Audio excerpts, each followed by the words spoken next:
মোহতারাম হাজরিন, আজ আমরা যে বিষয়টি নিয়ে আলোচনা করতে চাই সেটি হলো আল্লাহ রাব্বুল আলামিন দুনিয়াতে বান্দাকে যে কোনো নেকামলের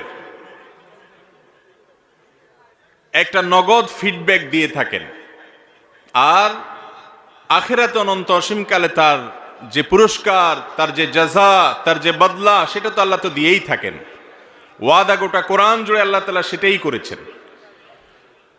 আর যদি কোনো পাপের কাজ, অপরাধের কাজ, হারাম কাজ কোনো মানুষ করে, তাহলে সে পাপের কাজের শাস্তিও আল্লাহ তাআলা আখিরাতে দেন। কিন্তু কিছু কিছু পাপ, কিছু কিছু অপরাধ আছে, যে গুনাহগুলো, যেই অপরাধগুলোর কারণে আখিরাতের শাস্তি তো আছেই, নগদ দুনিয়াতে মৃত্যুর আগেই আল্লাহ তাআলা তার একটা শাস্তি আস্বাদন করান। এরকম 7টি পাপের সাথে আজ আমরা পরিচিত হব, যে পাপগুলোর প্রত্যেকটির সাথে আমাদের অনেক মানুষের সম্পর্ক আছে, আবার অনেকের প্রত্যেকটির সাথে না থাকলেও কোনো না কোনোটার সাথে সম্পর্ক আছে। আমরা আজকের আলোচনা শুনবো এই উদ্দেশ্যে যে এই 7টি পাপ থেকে আমি নিজেকে পরিপূর্ণভাবে বাঁচিয়ে নিব এবং সরিয়ে নিব, এ থেকে নিজেকে দূরে রাখবো, আল্লাহর কাছে আগেরগুলোর জন্য তওবা করে ক্ষমা চেয়ে নিব। এই উদ্দেশ্যে আমরা আলোচনা শুনবো ইনশাআল্লাহ। মোহতারাম হাজরিন, আল্লাহ রাব্বুল আলামিন কোরআনে হাকিমে বলেছেন, ফামান ইয়ামাল মিসকালা যাররাতিন খায়রান ইয়ারাহ। যে ব্যক্তি যাররা পরিমাণ কোনো ভালো কাজ করবে, এটার প্রতিদান সে পাবে, মিস নাই। আল্লাহ রাব্বুল আলামিনের হিসেবে কোনো ত্রুটি থাকতে পারে? বান্দা যদি যাররা পরিমাণ কোনো ভালো কাজও করে, আল্লাহ রাব্বুল আলামিন বদলা এবং বিনিময়ে দিবেন। গুলি মিস হলেও আল্লাহর বদলা পাওয়ার ব্যাপারে যে ওয়াদা রয়েছে, সেটা মিস হওয়ার সুযোগ নাই। এমন কি একটি হাদিসে আসছে, নবী করিম সাল্লাল্লাহু আলাইহি সাল্লাম বলেছেন, অনেক ফাসিক, অনেক আল্লাহর প্রতি অবিশ্বাসী মানুষ দুনিয়াতে অনেক ভালো কাজ করে। দেখবেন অনেক অমুসলমান অনেক ভালো কাজ করে। তো এই ভালো কাজটা করার পর আল্লাহ রাব্বুল আলামিন দুনিয়াতে তাকে কিছু বদলা দিয়ে দেন। হয়তো একটু সুখ শান্তি দিয়ে দিলেন, হয়তো একটু নাম যশ খ্যাতি দিয়ে দিলেন, বা কোনো একটা দিক থেকে আল্লাহ তাআলা তার বদলা দিয়ে দেন। দুনিয়াতে তাকে একটু সুখ টুক দিয়া মৃত্যুর আগে আগে তার ওই আমলগুলোর বদলা দিয়ে আল্লাহ রাব্বুল আলামিন তাকে মৃত্যু দেন, যাতে আখিরাতে তার এই ভালো কাজ, যদিও এটা কাউন্টেবল না, যেহেতু ঈমান নেই, আল্লাহ চাইলে বদলা নাও দিতে পারেন, কিন্তু আল্লাহ তাআলা কিছু দুনিয়াতে তাকে ভালো দিয়ে তার সে কর্মের মূল্যায়ন আল্লাহ তাআলা করে দেন। আর এর বিপরীতে আল্লাহর কোনো বান্দা, তিনি যদি ঈমানদার হয়ে থাকেন, ভালো কাজ তার বেশি হয়, কিন্তু কিছু বদামলও থাকে, গুনাহের কাজও থাকে, তো এই আল্লাহর বান্দাকে আল্লাহ তাআলা দুনিয়াতে অনেক সময় কষ্ট দেন, মৃত্যুর আগে মৃত্যুর যন্ত্রণা দেন, এবং এর মাধ্যমে তার ওই ছোটখাটো ভুল ভ্রান্তি যা ছিল সেগুলোর প্রায়শ্চিত্ত করিয়ে আল্লাহ রাব্বুল আলামিন তাকে আখিরাতে মুক্তি নসিব করেন। আর কিছু হতভাগা আছে, যেই হতভাগাদের জন্য তাদের কৃতকর্মের কারণে দুনিয়াতে যেরকম শাস্তির ব্যবস্থা আল্লাহ রেখেছেন, আখিরাতেও তার জন্য শাস্তির ব্যবস্থা রেখেছেন। আজ আমরা সেরকম 7টি অপরাধ, কবিরা গুনাহ, মহাপাপের সঙ্গে পরিচিত হব, যেগুলো সম্পর্কে রাসূল করিম সাল্লাল্লাহু আলাইহি ওয়াসাল্লাম ঘোষণা দিয়ে গেছেন যে এই অপরাধ করলে মনে রাখবে শাস্তি আখিরাতেরটা তো আছেই, দুনিয়াতে তোমাকে ভোগ করে যেতে হবে, শাস্তি ভোগ ছাড়া যেতে পারবা না। জানা দরকার আছে না নাই সেগুলো? আল্লাহ তাআলা আমাদের সকলকে সমস্ত হারাম কাজ থেকে বেঁচে থাকার তৌফিক দান করুন। সম্মানিত উপস্থিতি, আমাদের সমাজে ভালো কাজ করার ব্যাপারে যতটা আমরা তাগাদা বোধ করি, মন্দ কাজ ছাড়ার ব্যাপারে এত বেশি গরজ আমাদের হয় না। অথচ নবীজি সাল্লাল্লাহু আলাইহি সাল্লাম বলেছেন, ইত্তাকিল মাহারিম, ইত্তাকিল মাহারিম তাকুন আ'বাদান নাস। তুমি হারাম কাজকর্ম থেকে বেঁচে থাকো, বাছাই করে করে কোনটা আল্লাহ তাআলা নিষেধ করেছেন, কোনটা হারাম করেছেন, সেগুলো থেকে তুমি নিজেকে বাঁচিয়ে রাখো, তুমি হবার সমাজের সবচেয়ে বড় ইবাদত গুজার, সবচেয়ে বড় আবেদ। আর আমাদের সমাজে সাধারণত বড় আবেদ কাকে বলি আমরা বলেন? যে লোক মসজিদে অনেক সময় বসে থাকে, তাই না? অনেক তাসবিহ তাহলিল করেন, অনেক নামাজ কালাম পড়েন, নফল সালাতের ইহতিমাম করেন, নফল সিয়াম রোজার ইহতিমাম করেন, দান সাদকা করেন, ওয়াজ শুনেন, কোরআন তেলাওয়াত শুনেন, এবং ইতিবাচক কাজ যেগুলো, করণীয় কাজ যেগুলো, সেগুলো যত বেশি করে আমরা মনে করি লোকটা তত বড় আবেদ। সন্দেহ নেই এগুলো ইবাদত, মৌলিক ইবাদত, সে বড় আবেদ। কিন্তু একজন মানুষের সবচেয়ে বড় আবেদ হওয়াটা তার শুধুমাত্র এই করণীয় কাজগুলো করার উপরে নির্ভর করে না, বরং কোনো কোনো ক্ষেত্রে করণীয় কাজের চাইতে বর্জনীয় কাজগুলো থেকে বেঁচে থাকাটা অনেক বেশি গুরুত্বপূর্ণ হয়। এই জন্য আমাদের যে কালিমাতুশ শাহাদা, কালিমাতুত তাওহীদ, এটার শুরু দেখেন নেতিবাচক দিয়া, আশহাদু আল লা ইলাহা, লা আগে, কোনো উপাস্য নাই, ইবাদতের উপযুক্ত কোনো উপাস্য নাই। উপাস্য অনেক আছে করে মানুষ, কিন্তু তারা আসলে রিয়েল ইলাহ না। এই না বলে এরপরে ইল্লাল্লাহ, তবে কে আছেন? শুধু আল্লাহ রাব্বুল আলামিন। এই জন্য মুহাদ্দিসিন ইকরাম বলেন যে আগে হলো তাখলিয়া, তারপরে হলো তাহলিয়া।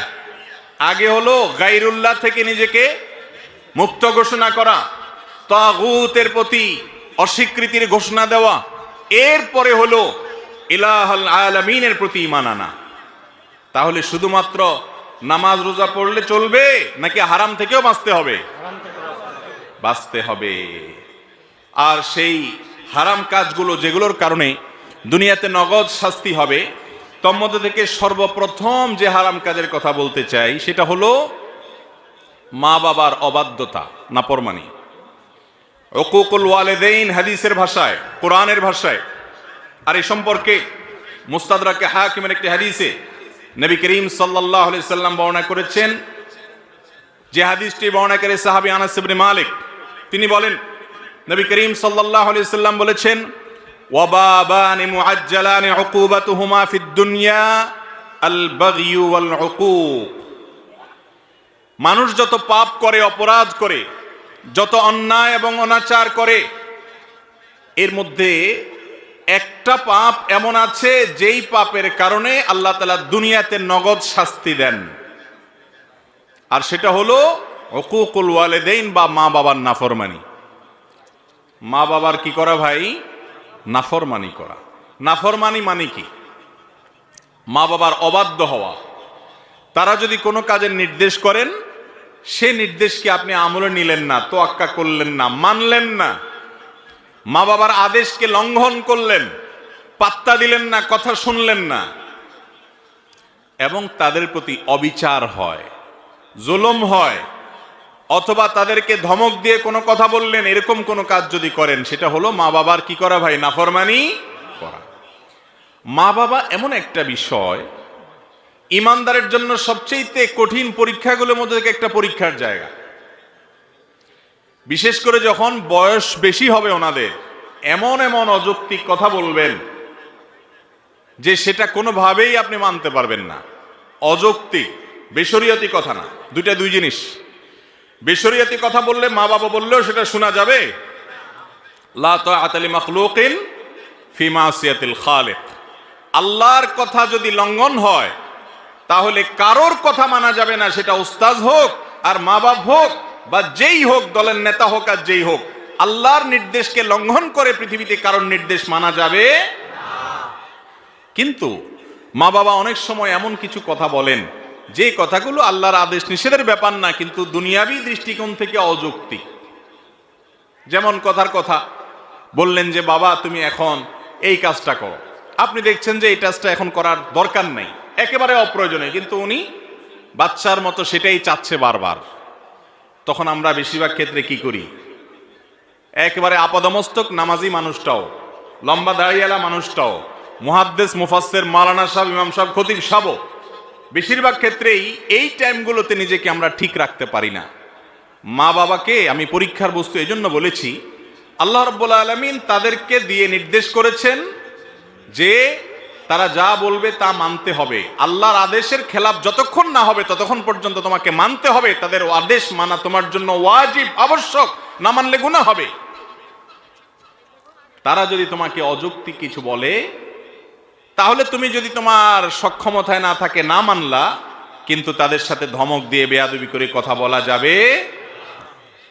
আল্লাহর ভাষা খেয়াল করেন, ইম্মা ইয়াবলুগান্না ইনদাকাল কিবারা আহাদুহুমা আও কিলাহুমা, তোমার মা বাবার উভয়ে দুইজনই হয় বয়স বেশি হয়ে গেছে, অথবা যে কোনো একজনের বয়স বেশি হয়ে গেছে।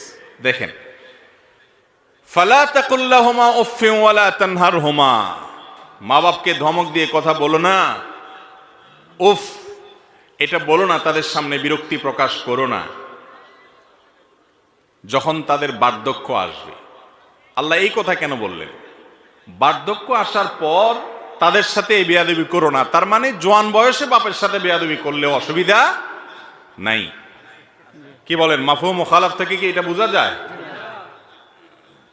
আল্লাহ বলছেন তোমার মা বাবা দুইজনেই অথবা দুইজনের কোনো একজন যখন বুড়ো হয়ে যাবে, বয়স বেশি হয়ে যাবে, তখন তাদের সাথে উপ বলিও না, ধমক দিয়ে বলিও না। তার মানে তো এটাই দাঁড়ায় যে জোয়ান বয়সে থাকলে তাহলে করা যাবে, কারণ আল্লাহ তো বলছে বার্ধক্য হলে করিও না।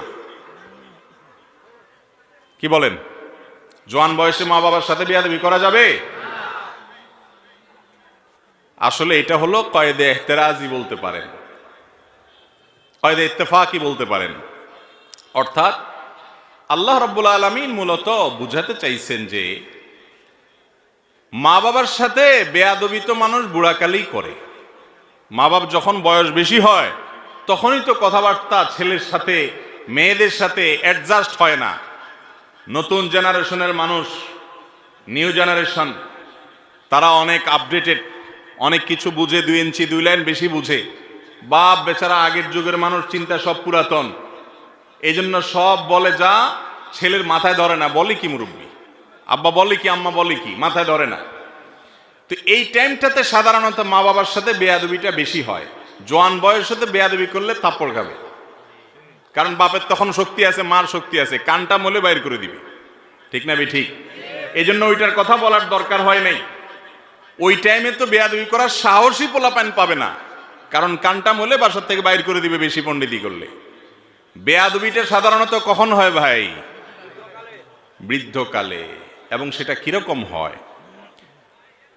একই কথা বারবার বলবে, 2 বার 4 বার 6 বার। আরে বাবা বলছেন তো, কয়বার বলবেন এক কথা? হয় কি হয় না বলেন? আহা, আমাদের বিরক্ত লাগে, তাই না? আর আমরাই যখন ছোট ছিলাম, এই মা বাপ আমাদের এক কথা যখন 5 বার 10 বারও বলছি, ওইটাকে তারা মজার ছলে নিছেন, এনজয় করছেন। ঠিক না বে ঠিক? কিন্তু আমি বৃদ্ধ হওয়ার পর, তিনি বৃদ্ধ হওয়ার পর আমার কাছে তার কথা বিরক্ত লাগতেছে। এই জন্য বললাম এটা পরীক্ষার বড় একটা জায়গা, অনেক বড় একটা জায়গা। অনেক ভালো ভালো মানুষ আমি জানি যারা ব্যক্তিগতভাবে অনেক আমলদার, তাহাজ্জুদ গুজার, অনেক ইবাদত গুজার, পরহেজগার, কিন্তু এই জায়গায় সে ফেল করে ফেলে, পাশ করতে পারে না। আমার মা বাপ হলেন আমার রব আহকামুল হাকিমিনের পরে। যদি রাসূল সাল্লাল্লাহু আলাইহি সাল্লাম বেঁচে থাকতেন, তিনি থাকতেন আমার সবচেয়ে শ্রদ্ধার জায়গা। এখন ওয়াফাতের পরেও তাকে শ্রদ্ধা করতে হবে বান্দাদের মধ্যে সবচেয়ে বেশি। আর তারপরে আমার শ্রদ্ধা, ভালোবাসা, ভক্তি, মহাব্বত, আমার আনুগত্য, আমার সকল কিছুর সবচেয়ে বড় ভাগ পাওয়ার হক হলো আমার মা বাবা। সারা দুনিয়া একদিকে, মা বাবা আরেকদিকে। নবী করিম সাল্লাল্লাহু আলাইহি সাল্লাম অল্প কথা বলে দিয়েছেন, রিদার রাব্বি ফি রিদাল ওয়ালিদাইন ওয়া সাখাতুর রাব্বি ফি সাখাতিল ওয়ালিদাইন।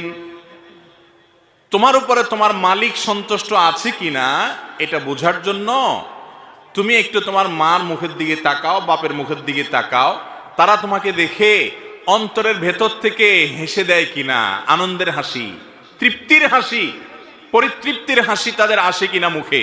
যদি আসে তাহলে এটা সাইনবোর্ড, ইন্ডিকেট যে তোমার মালিক তোমার উপরে খুশি। আর যদি মা বাবার মুখের দিকে তাকায় দেখো না, তারা বিরক্ত অথবা হাসছে কিন্তু সে হাসি নির্মল নয়, তাহলে তুমি সাবধান হও, তোমার মালিক তোমার উপর অসন্তুষ্ট আছেন। তারাই তোমার জান্নাতে যাওয়ার দরজা। সন্তুষ্ট করতে পারবা যাবা, সন্তুষ্ট করতে পারবা যাবা না। পারবা না তো যাবা না। এত কঠিন একটা ব্যাপার, কঠিন একটা ব্যাপার। মোহতারাম হাজরিন, একটা গল্প আপনারা অনেকেই পড়েছেন, শুনেছেন, যে একবার এক মা তার বাবা তার সন্তানকে বৃদ্ধ বয়সে শয্যাশায়ী হঠাৎ করে ডেকে বলছেন যে বাবা, আমার একটু মনে চাচ্ছে আমাদের বাড়ির পাশে ওই পাহাড়ের চূড়ায় একটু উঠতে।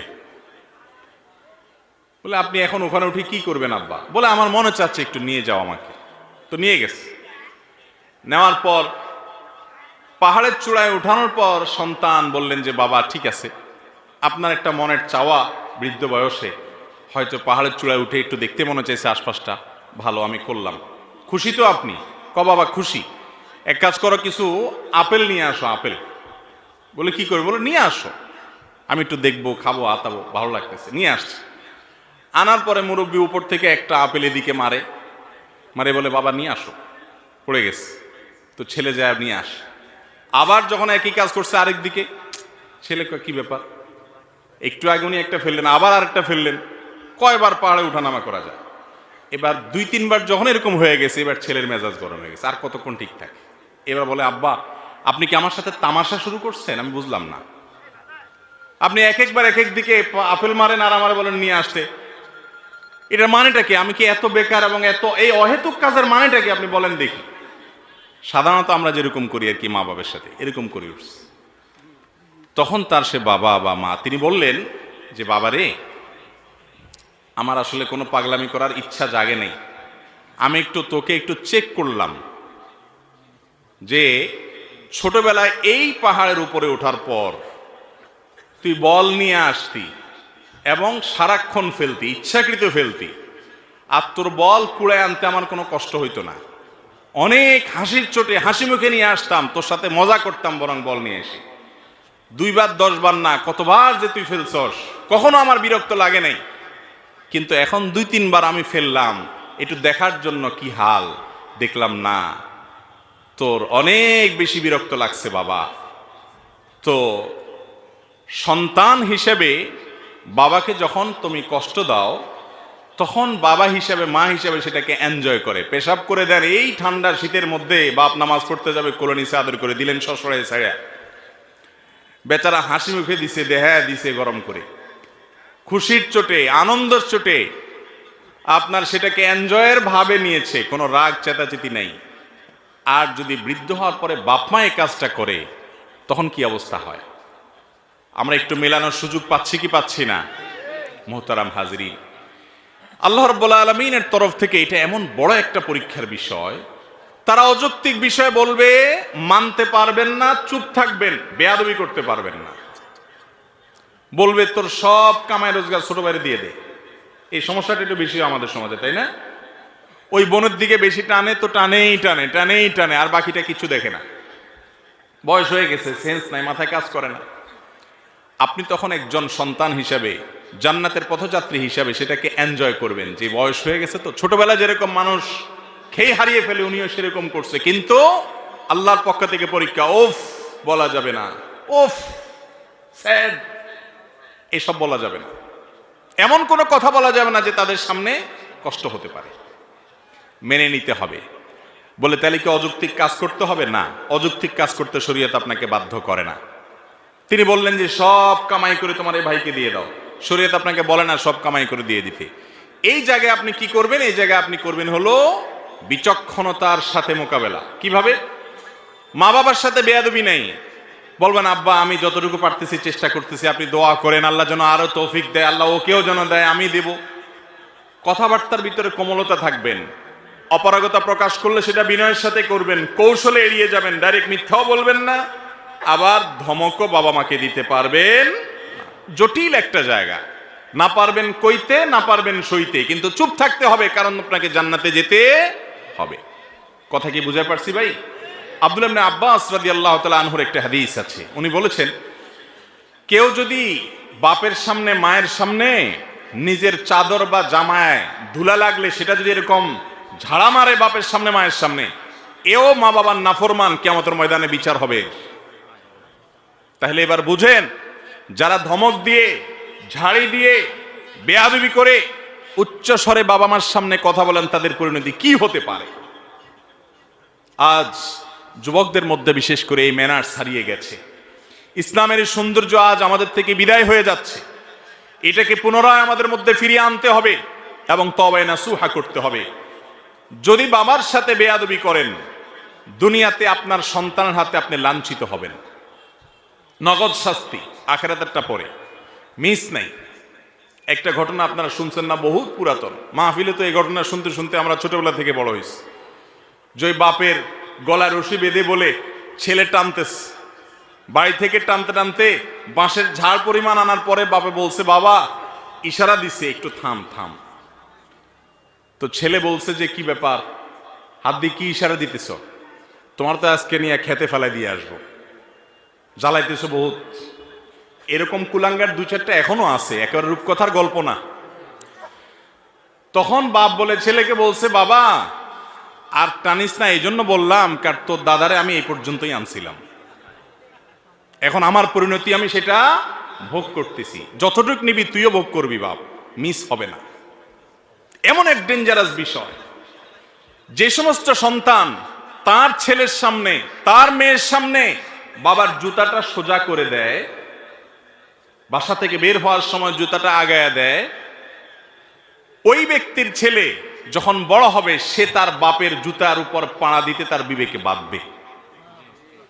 কারণ সে পরিবার থেকে দেখে দেখে শিখছে কিভাবে বাবাকে সম্মান করতে হয়। যে ছেলে তার বাবাকে দেখবে যে বাবার সামনে সে জোর করে কথা বলে না, বাবার চোখের দিকে কখনো তাকায় না, মায়ের চোখের দিকে কখনো তাকায় না, ওই ছেলের ঘরে যখন ছেলে হবে মেয়ে হবে, তারা যখন দেখবে দাদার সাথে দাদির সাথে তার বাপের বিহেভ কি, আচরণ কি, তারা সেটা শিখবে এবং সেটাকে অ্যাপ্লাই করবে। এটাই হলো আল্লাহর সুন্নাহ, সুন্নাতুল্লাহ ফিল আরদ। এটার ব্যতিক্রম হয় না। এজন্য মা বাবার অবাধ্য সন্তানরা যতটুকু বেয়াদবি করেন, কমপক্ষে ততটুকু কোনো কোনো ক্ষেত্রে তার চাইতে বেশি সহ্য করার জন্য প্রস্তুত হয়ে যান। কথা কি বুঝাতে পারছি? আল্লাহ তাআলা আমাদের সবাইকে মা বাবার কদর করার তৌফিক দান করুন। বিয়ে করার পর মা বাবার বাধ্যগত থাকাটা একটু বেশি কঠিন হয়, একটু বেশি কঠিন হয়। কারণ এই টাইমে দেখা যায় আমাদের সামাজিক যে ব্যবস্থাপনা আছে, যৌথ পরিবার সিস্টেম আছে, এটার কারণে আরো নানা কারণে বোঝাপড়ার ভেজাল হয়। বাপমা একদিকে, বউ আরেক দিকে টানে, বউ খুশি করতে গেলে বাপমা নারাজ, বাপমা খুশি করতে গেলে বউ নারাজ। এরকম হয় কি হয় না?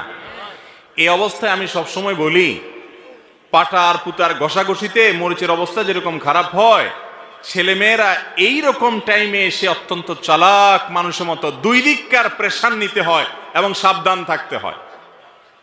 বউর যাতে হক নষ্ট না হয় এই জন্য বউকে যা দরকার বুঝানো, স্যাক্রিফাইস সব করতে হবে, কিন্তু বউর ঝাড়ির চোটে আবার মা বাবার দিকে এসে ছুটা যাবে না।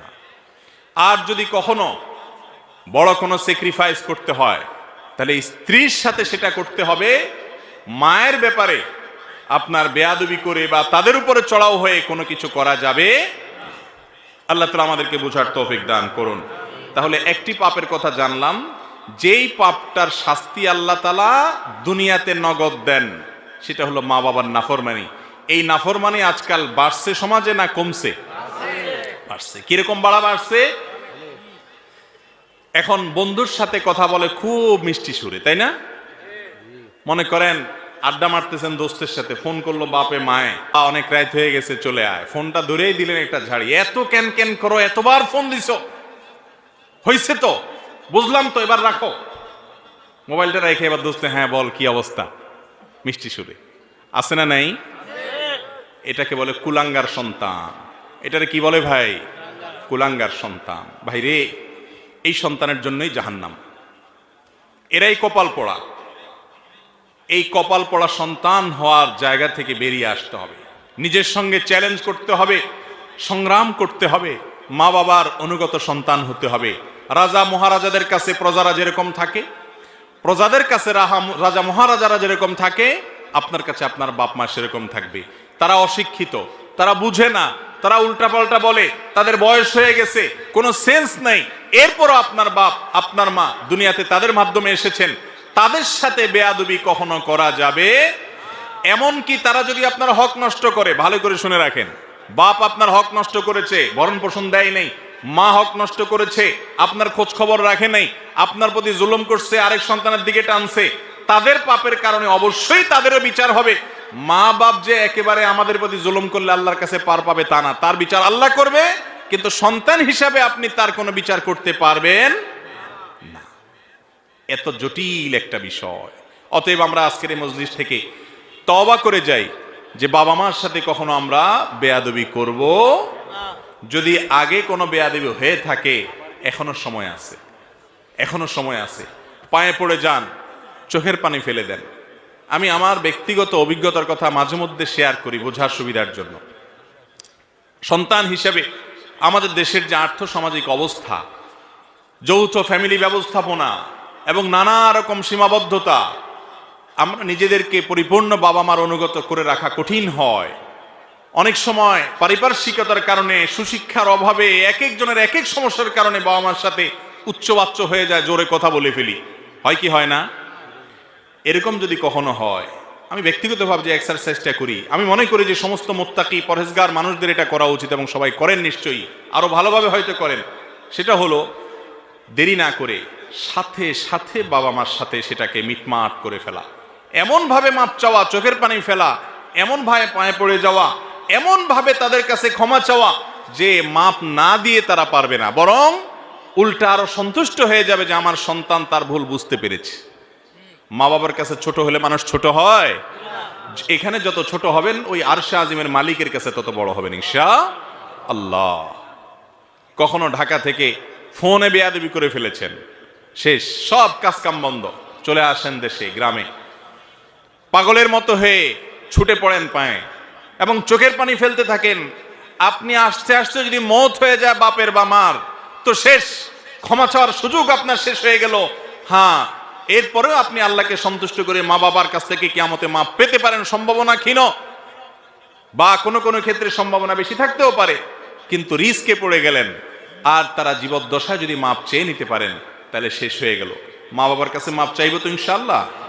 যে সন্তান মা বাবার কাছে মাপ চাইতে তার লজ্জা হয়, এ কখনো সুসন্তান নয়, কুসন্তান। এ কখনো জান্নাতের পথযাত্রী হতে পারে না, এ কখনো ফরমাবরদার আল্লাহর বান্দা হতে পারে না। তার মুখে দাড়ি থাকতে পারে, তার মাথায় টুপি থাকতে পারে, তার গায়ে জুব্বা থাকতে পারে, তার এলেম কালাম থাকতে পারে, সে বড় আলেম হতে পারে, বড় খতিব হতে পারে, কখনো সে ভালো মুত্তাকি, পরহেজগার, আল্লাহর প্রিয় বান্দা হতে পারে না। মা বাবার কাছে মাপ চাওয়ার ব্যাপারে যত আন্তরিক হবেন দেখবেন মজাটা তত বেশি পাবেন। সবার কাছে মাপ চায় শান্তি পাওয়া যায় না ভাই। একজন সন্ত্রাসী, একজন চাঁদাবাজ, মাস্তান, গুন্ডা, তার কাছে যদি আপনি মাপ চাওয়া লাগে, সারা জীবন নিজের কাছে কষ্ট হবে যে তার কাছে আমি ছোট হয়েছি, তুচ্ছ হয়েছি। একটু মা বাবার কাছে মাপ চেয়ে দেখেন, চোখের পানি ফেলে দেখেন। বইয়ের সামনে বেয়াদবি করছেন, বইয়ের সামনে পাও ধরে মাপ চাইবেন।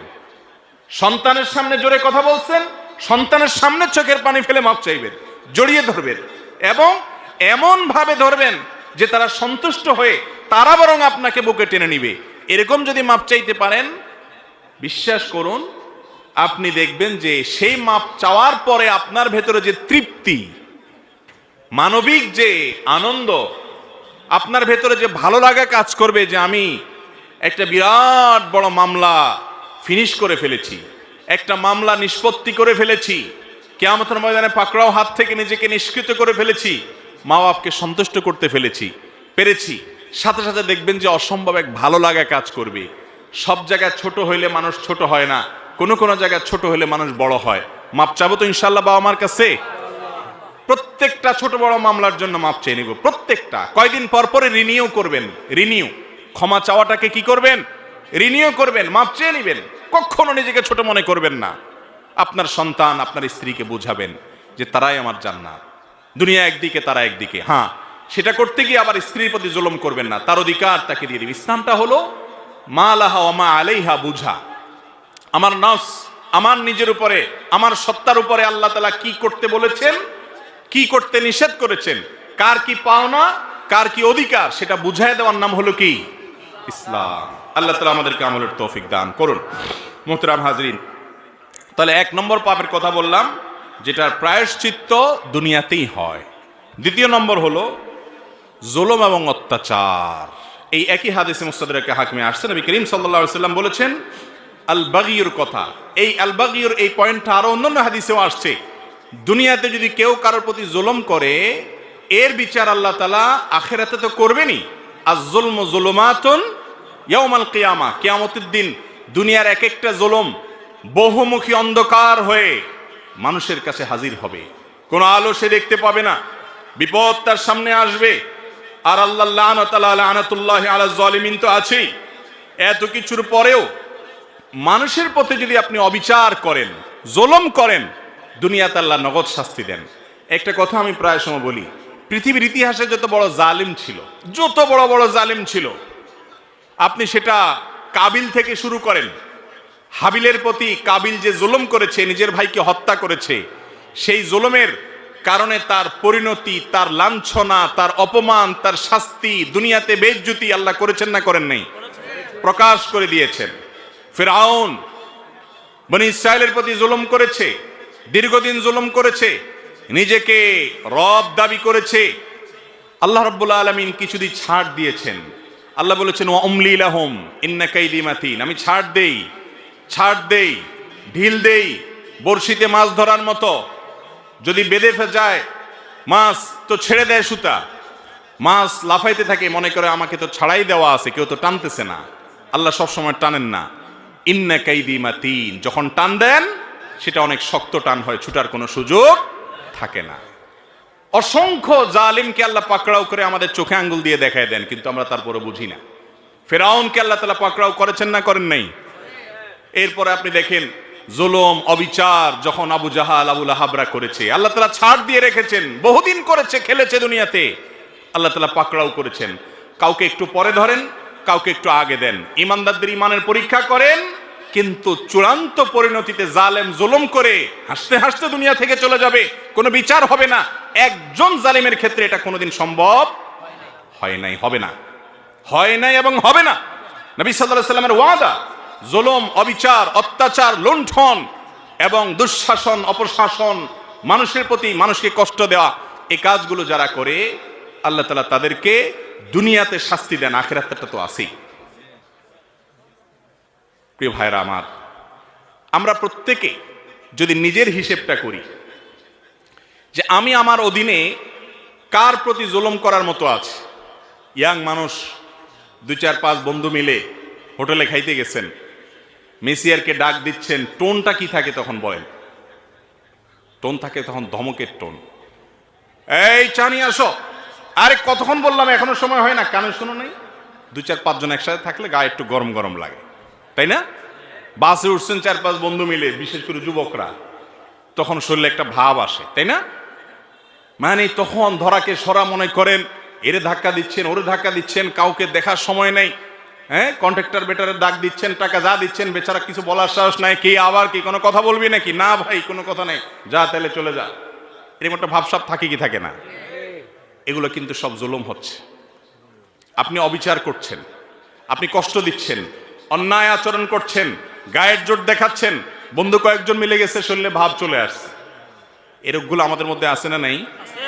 এই একই যুবক যখন একা একা চা দোকানে যায়, তখন কিন্তু বিড়ালের মতো বলে, মামা 1 কাপ চা দেন। ঠিক না ঠিক? ওই যুবকই যখন একা একা বাসে ওঠে, তখন আস্তে করে ভাঁটা ঠিকঠাক মতো দিয়া ভদ্রলোকের ছেলের মতো দাঁড়ায় থাকে, ঠিক না? যখন 5-6 দোস্ত সাথে থাকে, তখন শরীরে ভাব চলে আসে।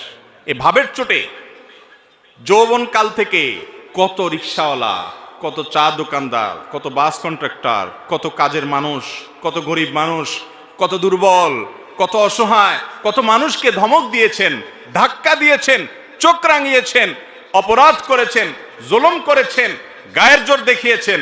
সবগুলো হিস্ট্রি যদি একত্র করা হয়, তো দেখবেন আমল নামার ভিতরে হাজার হাজার জুলুম ভরে আছে, ঠিক না ঠিক? জটিল একটা বিষয়, জটিল একটা বিষয়। ভাইরে, ইমানদারকে আল্লাহ রাব্বুল আলামিন বান্দার হকের ব্যাপারে অনেক সাবধান হতে বলেছেন, অনেক সাবধান, অনেক সাবধান। আপনি আল্লাহর 10টা হুকুমের নাফরমানি করেছেন, মাপ চেয়ে ক্ষমা পাবেন আশা করা যায়। একজন অসহায় মানুষের প্রতি জুলুম করেছেন, ধাক্কা দিয়েছেন, এটা মাপ পাবেন কিনা কিয়ামতের ময়দানে এই আশা খুবই ক্ষীণ। কারণ এটা আল্লাহর আদালতে আল্লাহ নিজে বিচার করবেন না, এটা চলে যাবে বান্দার কাছে। বান্দার কাছে আল্লাহ পাঠিয়ে দিবেন, সে কি বলে দেখো। আর সেদিন এমন একটা ব্যাপার হবে, একজন সাধারণ রিক্সাওয়ালাকে অযথা একটা ধাক্কা দিছেন, 5টা টাকা গায়ের জোরে কম দিছেন তর্কাতর্কি করার কারণে, ধমক দিয়ে একটা মানুষকে অবিচার করেছেন। সেদিন কিন্তু ওই রিক্সাওয়ালাকে যদি বলেন মামু বুঝি নাই, তখন অহংকারের চোটে করে ফেলছি, আজকে মাফ করে দাও, পাও ধরলেও কিন্তু মামু সেদিন মাফ করবে না। কারণ সেদিন সবার ইয়া নফসি ইয়া নফসি, শুধু আমল দরকার। একটা সওয়াব পেলে একটা কদম আগায় গেল, জাহান্নাম থেকে সরে গেল। ইয়াউমা ইয়াফিরুল মারউ মিন আখিহি ওয়া উম্মিহি ওয়া আবি, সেদিন বাপ থেকে, ভাই থেকে, স্ত্রী থেকে, একে অন্য থেকে পলায়ন করবে, সবাই ইয়া নফসি করবে, কেউ কাউকে ছাড়বে না। এই জন্য জুলুমের সমস্ত মামলা দুনিয়াতে সেটাকে ভ্যানিশ করে, ফিনিশ করে, নিষ্পত্তি করে তারপরে যেতে হবে ইনশাআল্লাহ। কারোর প্রতি জুলুম করব না তো ইনশাআল্লাহ। যদি কখনো হয়ে যায়, মাপ চাওয়া শিখতে হবে। ইমানদারের একটা বড় গুণ হলো মাপ চাওয়া, বারবার মাপ চাইতে হবে, রিপিটেডলি মাপ চাইতে হবে। রাস্তায় একজন লোকের সাথে বেয়াদবি করে ফেলেছেন, দোকানদার সাথে বেয়াদবি করেছেন, পরে আপনার ইমানি চেতনা জাগ্রত হয়েছে, কাজটা তো ভালো করি নাই, আমি তো মানুষটার প্রতি অবিচার করেছি। একা একা যান, যা মাপ চাই আসেন। বন্ধুদের সামনে যদি তার সাথে বেয়াদবি করেন, বন্ধুদের সামনে মাপ চাইবেন এবং নিজেকে ছোট করবেন, নিচের দিকে তাকিয়ে থাকবেন। একজন সাহাবী আরেক সাহাবীকে একটা কথা বলে ফেলেছেন, রাসূল আকরাম সাল্লাল্লাহু আলাইহি সাল্লাম শুনে কষ্ট পেয়েছেন এবং শাসন করেছেন যে তুমি এই কথা কেন বললে, তার কষ্ট হয় এরকম কথা, বুঝে উঠতে পারেন নাই, তিনি বলে ফেলেছেন। সাথে সাথে তার ভাইয়ের কাছে তিনি মাপ চেয়েছেন। এমন মাপ চাওয়া যে মাপ না দিয়ে উপায় নেই, এ হলো মুসলমান। তাহলে কারোর প্রতি জুলুম করব না তো ইনশাআল্লাহ।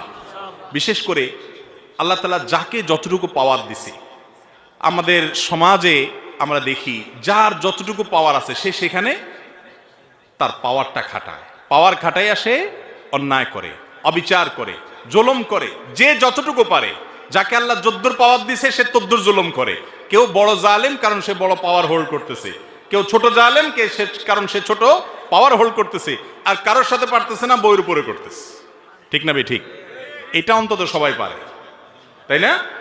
অসহায় মানুষের প্রতি পারে। এগুলোর জন্য তওবা করব তো ইনশাআল্লাহ। মনে রাখবো, একটি আচরণ খারাপ হবে, আল্লাহর কাছে পাকড়াও হবে। বারবার বলছি, ইমানদারের জন্য করণীয় কাজ, আপনি ইবাদত গুজার করলেন, জিকির আজকার, ওয়াজ শুনলেন, ওয়াজ করলেন, তেলাওয়াত করলেন, দান সদকা করেন, এগুলো ভালো কাজ করেন, কিন্তু আপনার দ্বারা উল্টাপাল্টা কি হচ্ছে, অপরাধ কি হচ্ছে, এটা খেয়াল করেন। বহু নামাজি মানুষ আছে দেখবেন, নামাজ কালাম পড়ে, দায়িত্ব সবই আছে, কিন্তু আইল ঠেলে ঠিকই। ঠিক না ভাই? ঠিক, আইল ঠেলে। তাইলে এই লোকটা বুঝতেই আসে না যে দিনদারি কি, তারে নামাজ কালাম থেকে জান্নাতে নিবে না, সে জানে না। সে জানে না বান্দার হক আল্লাহর হকের চাইতে অনেক ক্রিটিক্যাল, অনেক রিস্কি, এটার জন্য পার পাওয়া খুব কঠিন। এই আইল ঠেলার কারণে তার নামাজে তাকে জান্নাতে নিতে পারবে না, কুলাবে না। এই জন্য আল্লাহর হকের পাশাপাশি বান্দা হকের উপরে সচেতন হওয়া, কোনো মানুষকে জুলুম না করা।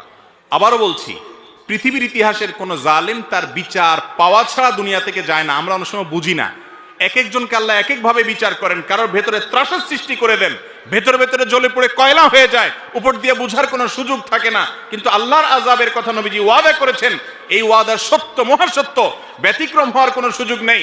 জালেমের বিচার আল্লাহ করেন, করে থাকেন, কিয়ামত পর্যন্ত করবেন। এই জন্য জুলুম থেকে নিজেদেরকে বাঁচিয়ে রাখবো ইনশাআল্লাহ। কারোর হক নষ্ট করব।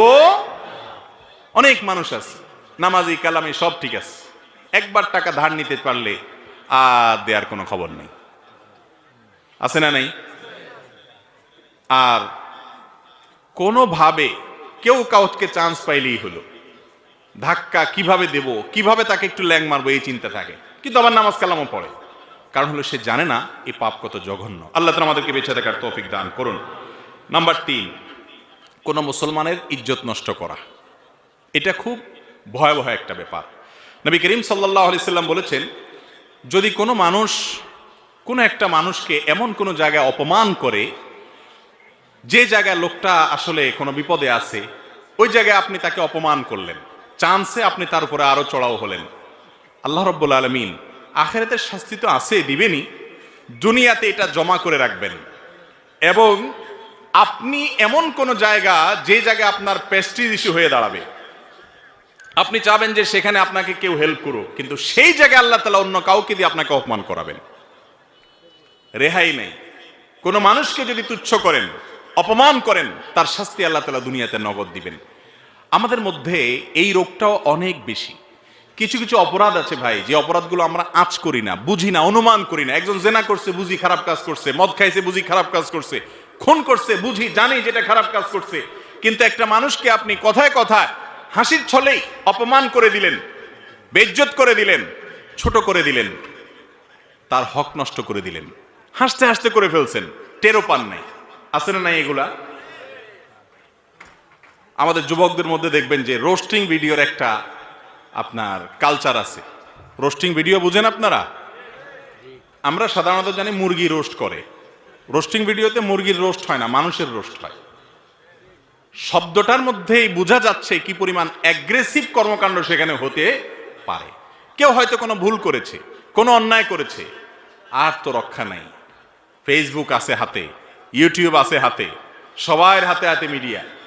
এবার তার ব্যাপারে এমন সব কথা, এমন সব কাজ, এমন সব অভিযোগ, হ্যাঁ, দোষ করলে সেটা সংশোধন করতে হবে, সমালোচনা করতে হবে, তার নীতিমালা আছে শরীয়তে, সেসব নাই। এবার রোস্ট করে তাকে, নাম দিছে রোস্টিং ভিডিও। আছে না নাই? কিভাবে কাকে কে ছোট করবে এটার জন্য প্রতিযোগিতায় লিপ্ত হই। এই অপরাধগুলোর সবচেয়ে ভয়াবহ দিক হলো এগুলো যে অপরাধ, সেই চেতনা, সেই বোধ আমাদের মধ্যে নেই।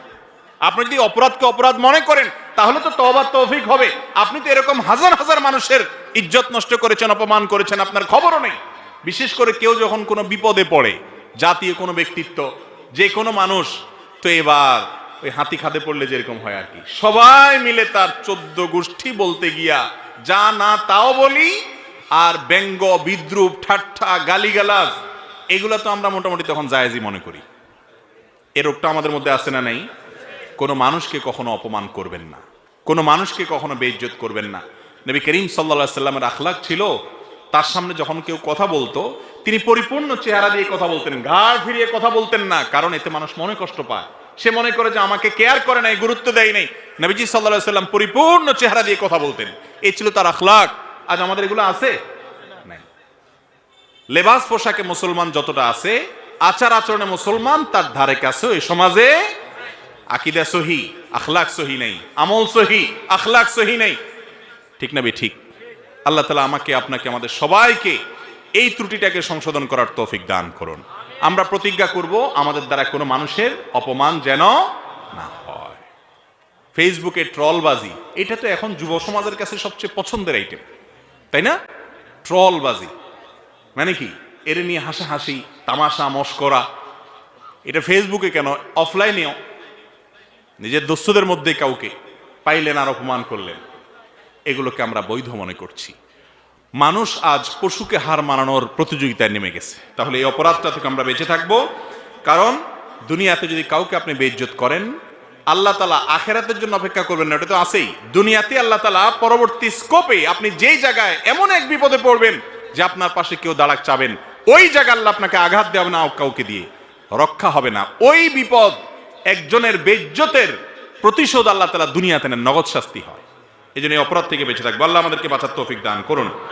4 নম্বর হলো আত্মীয়তার সম্পর্ক ছিন্ন করা।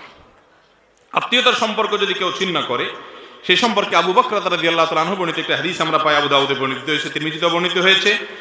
নবী সাল্লাল্লাহু আলাইহি সাল্লাম বলেছেন, মা মিন যামবিন আজদারু আন ইউআজ্জিরাল্লাহু তাআলা লিসাহিবিহি আল উকুবা ফিদ দুনিয়া মা মা ইয়াদখিরু লাহু ফিল আখিরাহ মিসলাল বাগি ওয়া কাতিয়াতির রাহম। জুলুম একটা কথা বলেছি, এর পাশাপাশি আত্মীয়তার সম্পর্ক ছিন্ন করা, এটা এমন একটা অপরাধ, এই অপরাধের শাস্তি দুনিয়াতে পাওয়ার হকদার অনেক বেশি। আল্লাহ দেরি করেন না, তাড়াতাড়ি দিয়ে দেন দুনিয়াতে, আখিরাতে একটা রিজার্ভ রেখে। এই হাদিসে স্পষ্ট বলেছেন নবী সাল্লাল্লাহু আলাইহি সাল্লাম, আখিরাতের শাস্তি রিজার্ভ রেখে, ওটা তো আছেই, দুনিয়াতে আল্লাহ তাআলা খুব তাড়াতাড়ি করে শাস্তি দিয়ে দেন। এবং সবচেয়ে দ্রুত যেই অপরাধের শাস্তি পাওয়ার হকদার হয় বান্দা, সেটা হলো আত্মীয়তার সম্পর্ক ছিন্ন করা। আত্মীয়তার সম্পর্ক ছিন্ন, এটা নিয়ে বিস্তারিত কথা বলা দরকার, কিন্তু আমার হাতে সময় নেই। সংক্ষেপে শুধু এটুকু বলছি, আমাদের সমাজে বহু মানুষ আত্মীয়তার সম্পর্ক ছিন্ন করে বসে আছে, টেরও পায় নাই, খবরও জানাই তার যে সে একটা কবিরা গুনাহ করে বসে আছে। আত্মীয়তার সম্পর্ক রক্ষা করা কি সুন্নত না ফরজ? ফরজ। এমন একটা ফরজ যে আল্লাহ রাব্বুল আলামিন হাদিসে কুদসিতে আত্মীয়তার বন্ধনের সাথে আল্লাহ কথা বলেছেন, তাকে কথা বলার সুযোগ দিয়েছেন। সে তো সাধারণত কথা বলার ক্ষমতা নাই, কিন্তু আল্লাহ তাআলা তো যে কোনো কিছুকে কথা বলাতে পারেন।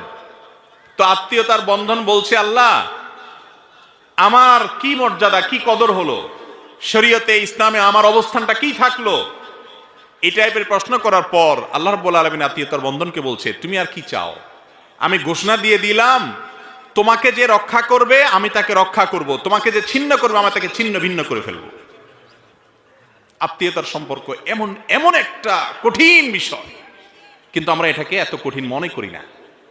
বিশেষ করে সামাজিক যোগাযোগের মাধ্যমের উন্নতির এই যুগে আমরা এত বেশি সামাজিক হয়ে গেছি অনলাইনে, যে অফলাইনে বা বাস্তবিক জীবনে আমরা তত বেশি অসামাজিক হয়ে গেছি। এক একজন মানুষের আমাদের ফেসবুকে 5,000 করে বন্ধু। কত করে? 5,000। 5,000 সর্বোচ্চ আমাদের বন্ধু, 5,000। এই বন্ধুর হক আদায় করতে করতে আমাদের অবস্থা খারাপ। এক বন্ধুর পোস্টে লাইক পাই নাই, তো সে মাইন্ড করছে, কমেন্টে এসে লিখছে দোস্ত আমার কোনো পোস্টে তোমার লাইক পাই না, আহা হা দোস্ত সরি এখনই যাচ্ছি তোমার প্রোফাইলে, যে কয়টা লাইক মেরে চলে আসলেন। এই কাগজের দোস্ত, 2 নম্বর দোস্ত, ফাউল দোস্ত, বেহুদা দোস্ত, এর হক আদায় করতে করতে আপনার টাইম শেষ। রক্ত সম্পর্কীয় আত্মীয় 3টা তার স্তর আছে, বাপের দিককার, মায়ের দিককার, এই দুটো হলো মূল। আর বৈবাহিক বন্ধনের কারণে স্ত্রীর সাথে যে আত্মীয়তার বন্ধন হয় সেটা এক ধরনের আত্মীয়তা, কিন্তু এটা রক্তের বন্ধন নয়। রক্তের বন্ধন মূলত 2টা, বাপের দিককার এবং মায়ের দিককার। এর মধ্যে গুরুত্ব কোনটার বেশি, মায়ের দিককারটা না বাপের দিককারটা? এই ক্ষেত্রে বাপের দিককারটার গুরুত্ব একটু বেশি। বাপের দিককারটার গুরুত্ব বেশি মানে হলো আপনার কাছে আপনার চাচা, আপনার ফুফু, আপনার দাদা দাদি, আপনার ভাই বোন, এরা হলো আপনার আত্মীয়ের তালিকায় সবচেয়ে শীর্ষস্থানীয় আত্মীয়, যাদের সাথে সুসম্পর্ক বজায় রাখা আপনার জন্য সুন্নত না ফরজ? ফরজ। লা ইয়াদখুলুল জান্নাতা কাতি'। নবীজি সাল্লাল্লাহু আলাইহি সাল্লাম বলেছেন আত্মীয়তার সম্পর্ক যে ছিন্ন করে, আত্মীয়ের সাথে সম্পর্ক নষ্ট করে ফেলে, এই ব্যক্তি জান্নাতে যাবে না। নো এন্ট্রি ঘোষণা আছে, তার ভিতরে এক কপাল পড়া হলো এই লোক, যে লোক আত্মীয়তার সম্পর্ক ছিন্ন করে। আর এটা একটু বেশি কঠিন। দেখেন বেশিরভাগ ক্ষেত্রে চাচার সাথে ভেজাল হয়, ঠিক না? ঠিক। চাচাতো ভাই বোনের সাথে ঝগড়া ঝাঁটি গন্ডগোল ফাসাদ একটু বেশি হয়। খেয়াল করেন, আমাদের জন্য যেটা যত বেশি ইম্পর্টেন্ট, যত বেশি গুরুত্বপূর্ণ করা, শয়তান ওইটাকে আমাদের জন্য তত কম গুরুত্বপূর্ণ করে দিবে, ঠিক না? ঠিক। খেয়াল করেন, বাপের দিককার গুলো যদি বেশি গুরুত্বের হয়, এরপরে মায়ের দিককার, তাদেরও গুরুত্ব আছে। কিন্তু বেশিরভাগ পরিবারে দেখবেন খালাতো ভাই বোনের সাথে দোস্তি মহব্বত, মামাতো ভাই বোনের সাথে যা একটু দোস্তি মহব্বত টুকটাক থাকে, চাচাতো ভাই বোন আর ফুফাতো ভাই বোনের সাথে সেরকম থাকে, অথচ গুরুত্ব এগুলোর একটু বেশি ছিল, তাই না? কেন? কারণ ইবলিস বুঝছে যে এই যদি এগুলোর সাথে সম্পর্ক ভালো করে ফেলে তো জান্নাতে চলে যাবে, এটা তো ঠেকাইতে হবে। এই জন্য এখানে আইসা ভেজাল সব লাগায়, এই জমি নিয়ে গন্ডগোল, এটা নিয়ে গন্ডগোল। আর মা, বেশিরভাগ মারা তো যেহেতু তারা স্বরাষ্ট্রমন্ত্রী, বাসা পুরাটা তাদের হাতে নিয়ন্ত্রণে, ছেলে মেয়েকে শুধু মামার ফজিলত শোনায়, খালার ফজিলত শোনায়, চাচাদের বদনামি শোনায়, ফুফুদের বদনামি শোনায়। বাস্তব না অবাস্তব? এবার পোলাপাইন সব খেপে, হ্যাঁ, ওই যে আপনার সাপের মতো ফুলতে থাকে, হ্যাঁ আমার চাচা এটা করছে, ফুফু এটা করছে। আস্তে আস্তে সম্পর্ক নষ্ট হয়, শয়তান করায়। সব মা যে এরকম করে তা না, আল্লাহ মাফ করুক, অনেক মারা এটা করেন। কিন্তু সন্তান যদি খুব বিচক্ষণ হয়, মার সাথে তো আবার বেয়াদবি করা যাবে না। মা বলছে তোমার খালা ভালো, মামা ভালো, মার সাথে বেয়াদবি করে বলেন দোত তুমি, তোমার কথা ঠিক নাই, তো গেলেন আপনি শেষ হইয়া, সেটা তো করা যাবে না। হাসতে হাসতে নিজের মন থেকে বুঝতে হবে যে কোনটা সঠিক কোনটা বেঠিক। হ্যাঁ, অবশ্যই মামাতো ভাই বোন, ফুফাতো ভাই, খালাতো ভাই বোনের সাথে সম্পর্ক বজায় রাখতে হবে, তারাও রক্ত সম্পর্কে আত্মীয়, তাদের দিকটা খেয়াল রাখতে হবে। কিন্তু তাদের চাইতে ফুফাতো ভাই বোন, চাচাতো ভাই বোনের হক কম না। বেশিরভাগ মানুষের খোঁজ খবর নিয়ে দেখেন, চাচাতো ভাই বোনের সাথে 2, 4, 6 মাস, 1 বছর, 2 বছরের যোগাযোগ হয় না, কিন্তু মামাতো ভাই, খালাতো ভাইয়ের সাথে মাশাআল্লাহ ইটিস পিটির যোগাযোগ টুকটাক হয়, ঠিক না? ঠিক। মামার জন্য যে মোহাব্বত, চাচার জন্য সে মোহাব্বত, খালার জন্য যত মোহাব্বত হয় ফুফুর জন্য তত মোহাব্বত। অথচ শরীয়তের গুরুত্ব, প্রায়োরিটি যদি বুঝি, তাহলে এগুলোকে কোনোভাবে ছোট করার সুযোগ, অবশ্যই মামা খালার সাথে সম্পর্ক বজায় রাখেন, কিন্তু এদেরকে ছোট করতে পারেন। ফুফুদের তো অবস্থা সবচেয়ে কাহিল। দাদার সম্পত্তি সব ভোগ করে কোনো কিছু না দিয়া, কি হুজুর কি মুজুর, এ কি হাম্মামে সারে নাঙ্গে, এই জায়গায় সে সব এক ফুফুর হকটক মাইরা দিয়া খোঁজ খবরও নেয় না। বেশিরভাগ ফুফুরা দেখবেন বাতিজা বাতিজিদের জন্য অস্থির, কিন্তু তাদের সময় নেই, একেবারে সময় নেই। ঠিক না ভাই? ঠিক। আত্মীয়তার সম্পর্ক রক্ষা করতে হবে। চাচাতো ভাই বোনের সাথে গন্ডগোল হয়েছে জমি জমা নিয়ে, হতে পারে। চাচার সাথে হয়েছে, উনি জুলুম করছেন, হতে পারে, কিন্তু আপনি সম্পর্ক ছিন্ন করতে পারেন না। সম্পর্ক ছিন্ন করার সুযোগ নাই। আপনি আপনার হকের জন্য অবশ্যই চেষ্টা করবেন, বিচার প্রার্থনা করবেন, করতে পারেন, কিন্তু এজ এ আত্মীয় তার সাথে সুসম্পর্ক বজায় রাখা, তার সাথে ভালো আচরণ করা, তার ভালো চাওয়ার চেষ্টা করবেন। বলে সে আমার ক্ষতি চাইলে আমি তার কিভাবে ভালো চাইবো? এই সম্পর্কে একটা হাদিস শুনেন। নবী করিম সাল্লাল্লাহু আলাইহি সাল্লাম বলেছেন, এক ব্যক্তি এসে বলতেছে, ইয়া রাসূলুল্লাহ, আপনি বলেন আত্মীয়তার সম্পর্কের ব্যাপারে এত গুরুত্ব দিয়া বলেন যে আল্লাহ তাআলা এটা ছিন্ন করলে আল্লাহ তাকে ছিন্ন করে ফেলবেন, এত ডেঞ্জারাস বিষয়, আত্মীয়র সাথে সম্পর্ক রাখতেই হবে, অন্তত ফোনে খোঁজ খবর নেওয়া, আজকাল যেগুলো আমরা করতে পারি সেগুলো তো আমরা করবই। তো নবী সাল্লাল্লাহু আলাইহি সাল্লাম কই সাহাবীকে বলেছেন, আমার আত্মীয় আমি ভালো করতে চাইলেও সে আমার দিকে খারাপ আচরণ করে। আমি চাই মিশতে, সে চায় দূরে সরতে। আমি চাই ভালো করতে, সে সেটাকে খারাপ ভাবে নেয়। আমি কি করবো ইয়া রাসূলুল্লাহ? তখন নবী করিম সাল্লাল্লাহু আলাইহি সাল্লাম বলেছেন, লাইসাল ওয়াসিলু বিল মুকাফি। তোমার আত্মীয় তোমার ছেলের জন্য একটা গিফট আনছে, তুমিও একটা গিফট দিলা, এটা আত্মীয়তার সম্পর্ক রক্ষা করা হলো না। এটা হলো আপনার বিনিময় পাইয়া তুমি তার সাথে ভালো আচরণ করলে। এটা তো অন্য সবার সাথে করবা, যে কেউ তোমাকে হাল জাযাউল ইহসান বিল ইহসান, কেউ ভালো করলে তুমিও ভালো করবা। আত্মীয়র জন্য এটা না। তাহলে কোনটা? আত্মীয়র জন্য হলো সে যদি ভালো নাও করে তুমি ভালো করবা, সে যদি খারাপ করে তারপরে তুমি ভালো করার চেষ্টা করবা। হ্যাঁ, তুমি তার সাথে মিশতে গেলে সে তোমার ক্ষতি করে বিপদের মধ্যে ফেলে, তাহলে তুমি আত্মরক্ষার জন্য দূরে থাকতে পারো। কিন্তু তোমার মনের ভিতরে আবেগ থাকতে হবে, সে আমার রক্ত সম্পর্কীয় আত্মীয়, ব্লাডের আত্মীয়, তার সাথে আমি কিভাবে সুসম্পর্ক রাখতে পারি, তার ভালো আমি চাই, আল্লাহ তাকে হেদায়েত দেখ, ভালো করুক, তার কল্যাণ আমি চাইবো, অগোচরে উপকার করার চেষ্টা করবো। এর নাম হলো মুসলমান। কথা কি বুঝাতে পারছি? কিন্তু আজকাল আমাদের সমাজে আত্মীয়তার বন্ধন রক্ষা করার ব্যাপারে কোনো গুরুত্ব, ওই 30 মাইল দূর থেকে দোস্তকে এনে দাওয়াত করে খাওয়ান, কিন্তু পাশে বাসার চাচা জেঠা চাচাতো ভাই বোন তাদেরকে দাওয়াত দিয়া খাওয়ানোর কপাল হয় না। খুব ভয়াবহ একটা বিষয়। জরুরি ফরজগুলোকে শয়তান এমন ভাবে আমাদের সামনে ভুলায় রাখছে, খবরও নেই, সেন্সও নেই। তাহলে আত্মীয়তার সম্পর্ক রক্ষা যদি না করে, কেউ ছিন্ন করে, কোনো একটা কারণে আপনি কথা বললেন না, ফুফুর সাথে একটা কথা কাটাকাটি হয়েছে, কোনো কিছু নিয়ে ভুল বোঝাবুঝি হয়েছে, চাচার সাথে হয়েছে, বাস কথা বন্ধ করে দিলেন, জায়েজ নাই। 3 দিন রাগ করতে পারেন। আল্লাহ তাআলা বান্দার এই ন্যাচারাল কষ্টকে স্বীকার করেন, অর্থাৎ এই কষ্টকে আল্লাহ রাব্বুল আলামিন অ্যালাউ করেন। ঠিক আছে, তুমি কষ্ট পাইছো, 3 দিন চুপ থাকো। কিন্তু লা ইয়াহিল্লু লিমুসলিমিন আন ইয়াহজুরা আখাহু ফাওকা 3 লায়াল। 3 দিনের বেশি আপনি রাগ করে থাকবেন, যোগাযোগ রাখবেন না, এই সুযোগ নেই। মিশতে আপনাকে হবেই। সে মিশতেছে না, আপনি যায় মিশবেন, সালাম দিবেন, তার ভালো করার চেষ্টা করবেন। সে ভুল বুঝতেছে, বুঝুক, যতক্ষণ পর্যন্ত আপনি ক্ষতিগ্রস্ত না হন আপনার চেষ্টা অব্যাহত রাখতে হবে। একটু কঠিন, একটু জটিল, একটু তিতা ওষুধ, কিন্তু খাইতে হবে, কারণ আমাকে জান্নাতে যেতে হবে। চেষ্টা করবো তো ইনশাআল্লাহ। আল্লাহ তাআলা আমাদেরকে তৌফিক দান করুন। 5 নম্বর হলো ভাই, লোক দেখানো আমল। লোক দেখানো আমল বা রিয়া। নবী করিম সাল্লাল্লাহু আলাইহি সাল্লাম বলেছেন, কেউ যদি কোনো ভালো কাজ করে মানুষকে দেখানোর জন্য, এখন তো এমন একটা সময় আসছে, ফেসবুকের যুগ, সুবহানাল্লাহ, চুল পরিমাণ কোনো ভালো কাজ করব আর ফেসবুকে পোস্ট হবে না, এটা তো কোনোদিনই হতে পারে না। মক্কা শরীফ গেলাম আমি, আর একটা ছবি দেব না ফেসবুকে, কেমন হয়? চাইতেই হবে, ঠিক না?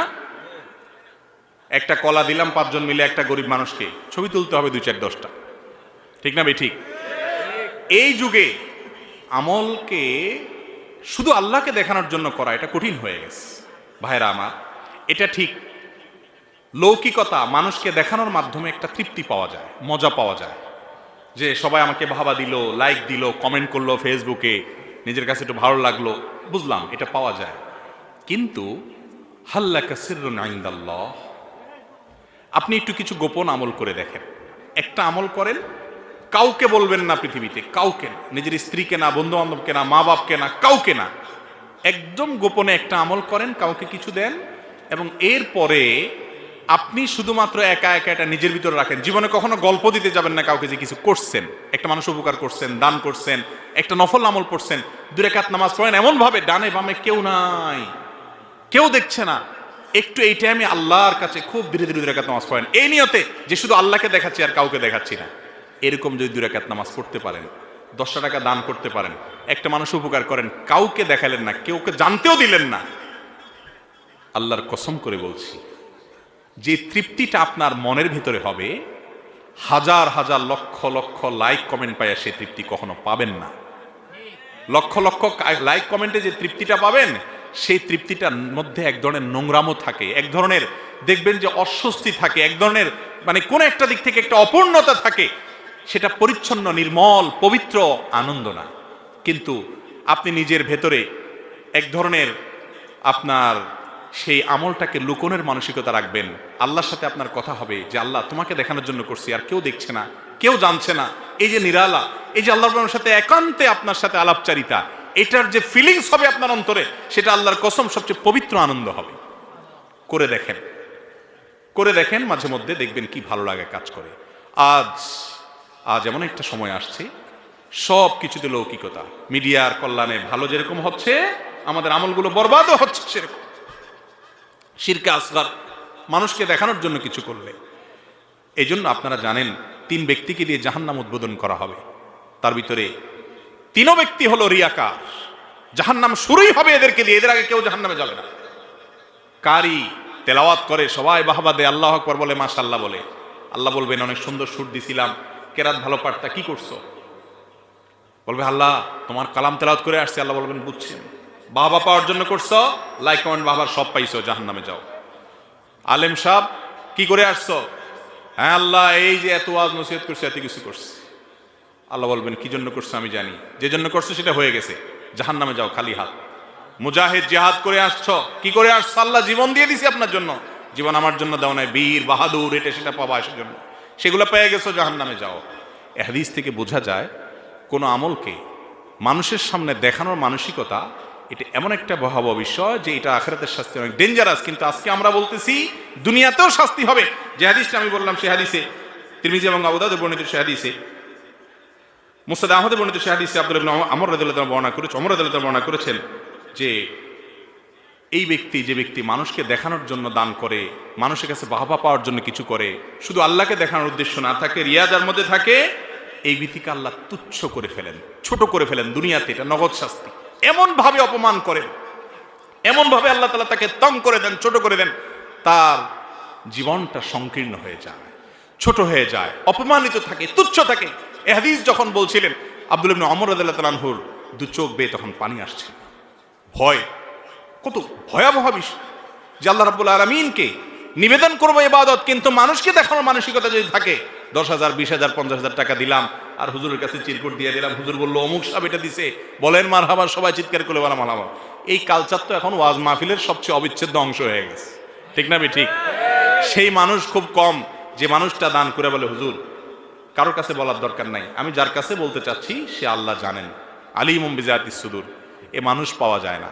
আমরা চেষ্টা করবো তো ইনশাআল্লাহ। প্রকাশ্যে দান করা ভালো যদি সেটা অন্যকে উৎসাহে দেওয়ার উদ্দেশ্যে হয়।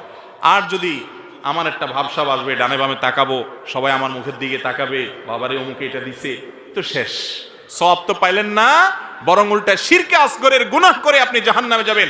নবী সাল্লাল্লাহু আলাইহি সাল্লাম বলেছেন, দাজ্জালের ফিতনা এমন ফিতনা, কিয়ামত পর্যন্ত, পৃথিবীর শুরু থেকে নিয়ে কিয়ামত পর্যন্ত যত নবী রাসূল আসছেন সবাই তার উম্মতকে দাজ্জালের ব্যাপারে সতর্ক করে গেছেন।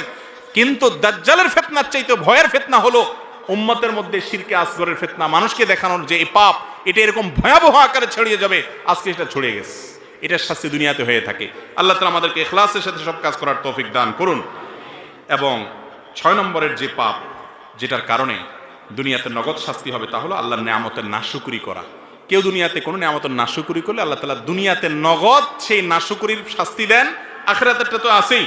আল্লাহ রাব্বুল আলামিনের সেই শাস্তি সম্পর্কে সূরা নাহলের 128 নম্বর আয়াতে তিনি নিজে বলেছেন, ওয়াদারাবাল্লাহু মাসালান ক্বরিয়াতান কানাত আমানাতান মুতমাইন্নাতান ইয়াতিহা রিজকুহা রাগাদান মিন কুল্লি মাকান ফাকাফারাত বিআনআমিল্লাহ ফাযাকাহুল্লাহু লিবাসাল জু'i ওয়াল খাউফি বিমা কানু ইয়াসনাউন।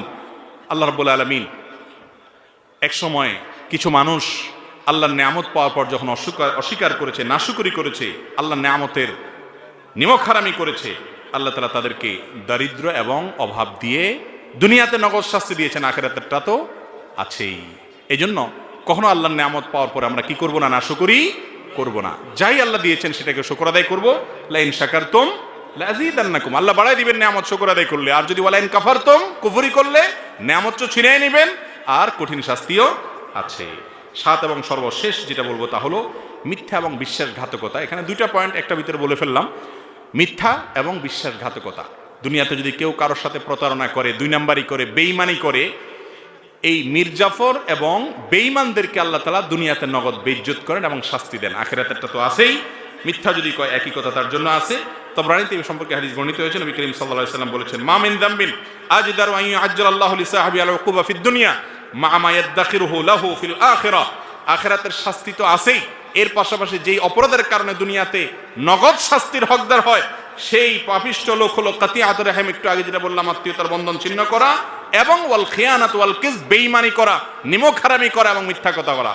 বেঈমানির অনেক ধরন আছে, একটা ছোট্ট ধরন বলি শুধুমাত্র, একেবারে সিম্পল। এর চেয়ে বড় বড় বেঈমানি আমরা করি। সেটা হলো আপনার কাছে কেউ কোনো কথা বললো, তিরমিজির হাদিসে আসছে নবী করিম সাল্লাল্লাহু আলাইহি ওয়াসাল্লাম বলেছেন, ইযা হাদ্দাসা রাজুলু ফালতাফাতা, কোন মানুষ আপনার সাথে কথা বলে একটু এদিক ফিরছে বা সেখান থেকে সরে গেছে, ফাহিয়া আমানা, সেই কথা আপনার কাছে আমানত হয়ে গেল। আপনি এটা যদি আরেকজনের কাছে বলে বেড়ান, আপনি আমানতের খেয়ানত করলেন, বিশ্বাসঘাতকতা করলেন, আপনি এই প্রতারণা করে এই যে দুনিয়াতে নগদ শাস্তির উপযুক্ত হয়ে গেলেন। এত ডেঞ্জারাস অপরাধ। ফেসবুকে কয়দিন পর পর দেখেন অমুকের ফোন কল ফাঁস হয়েছে, তমুকের ফোন কল ফাঁস হয়েছে, খুব মজা করেন, খুব শান্তি লাগে আপনার আরেকজনের ফাঁস হয়ে গেছে, সব মজা করে অনেক কিছু লেখেন। কিন্তু এই ফাঁস যারাই করে, যেভাবেই করে, ব্যক্তিগত কথোপকথন সংশ্লিষ্ট দায়িত্বশীল যারা আছে, এজেন্সিগুলো যারা আছে, তারা মনিটর করতে পারে নিরাপত্তার প্রয়োজনে, সেটা ভিন্ন কথা। কিন্তু পাবলিকের সামনে কারোর গোপন কোনো কিছু প্রকাশ করে দেওয়া, এটা কি ভালো কাজ না খারাপ কাজ? খারাপ কাজ। কোনো কোনো ক্ষেত্রে হতে পারে জাতীয় স্বার্থ বিবেচনা করে যদি সেটা প্রয়োজন হয়, একান্ত এক্সক্লুসিভ হতে পারে। কিন্তু নর্মালি যেটা হয়, আমরা কারোর কিছু পাইলেই হইলো, বাস, এটা একটা মজার আইটেম আমাদের কাছে, ঠিক না ভাই? ঠিক।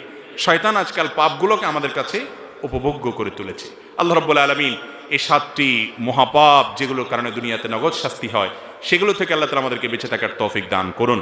আমি এক নজর আবারও বলছি, মা বাবার অবাধ্য হওয়া, 2 জুলুম এবং অবিচার করা, 3 কোনো মুসলমানকে অপমান করা, কারোর মান সম্মান নষ্ট করা, 4 আত্মীয়তার সম্পর্ক ছিন্ন করা, 5 লোক দেখানো কোনো আমল করা, 6 আল্লাহর নিয়ামতের নাশুকরি করা, আর 7 বেঈমানি করা, নিমকহারামি করা, প্রতারণা করা, মিথ্যা কথা বলা, কারো ক্ষতি করা। আল্লাহ তাআলা আমাদের সবাইকে এই সবগুলো পাপ থেকে বেঁচে থাকার তৌফিক দান করুন। জাযাকুমুল্লাহু খায়রা ওয়া আখিরু দাওয়ানা আলহামদুলিল্লাহি রাব্বিল আলামিন।